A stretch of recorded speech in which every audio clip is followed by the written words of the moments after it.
Title: Boom or Bust. South Africa's unemployment crisis dances on a ticking time bomb. Youth ask, where's our future? TLDR. South Africa faces a catastrophic unemployment crisis with an official rate of 33%, the highest globally. If those who've stopped looking for work are included, the number jumps to 42%. Particularly alarming is the youth unemployment rate, reaching 71% for those who've ceased seeking employment.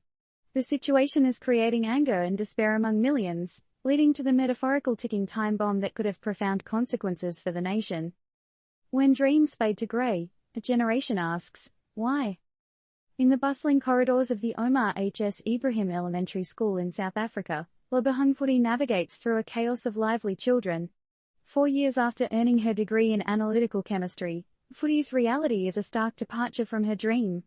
She's serving meals to kids, but isn't that what's happening to the dreams of South African youth? Served up, spilled, and lost?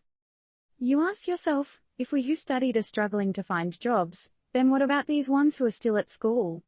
Footy laments. Is this a question only for South Africa, or is it resonating across the globe? An unemployment rate that reads like a horror story.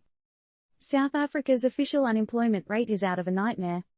33% and climbing. Even Gaza, Djibouti, and Kosovo have better numbers. But wait, there's more, or less if you're job hunting. If you count the ones who've dropped off the radar, the figure is a whopping 42%. So, what's the deal here? What's keeping the numbers climbing and hope plummeting? The youth are hit even harder with a 61% unemployment rate, or 71% if those not looking anymore are included. What does that mean for the future of a country where the young are left stranded? Are we looking at a generation lost, or is there a way to reverse the curse? The ticking time bomb. Is anyone listening? A UN report on unemployment in South Africa, recently handed over to Deputy President Paul Mashatile, paints the grim picture as a ticking time bomb. A metaphor that's becoming too real for comfort. But is it just a metaphor? The numbers show a reality that's pressing, urgent, and demanding action. It equates to 24 million adults out of 60 million, barely surviving or not involved in any economic activity. So, what's next? Is it anger, revolution, or innovation? Who's holding the fuse and who can cut it? Education, but at what cost?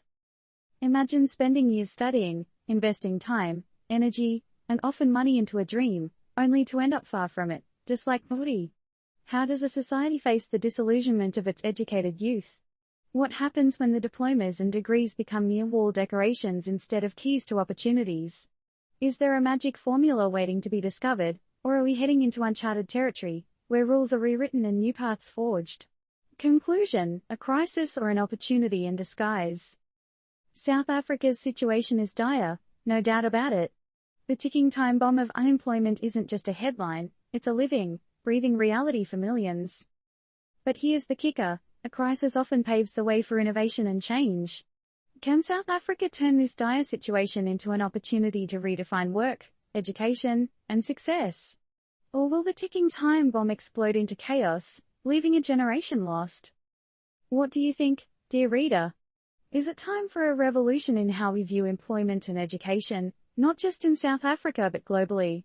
Or are we headed down a path with no return? Let's hear your thoughts. Disclaimer: this article does not provide any recommendations or legal advice related to investments, health, or otherwise. It is intended for informational purposes only.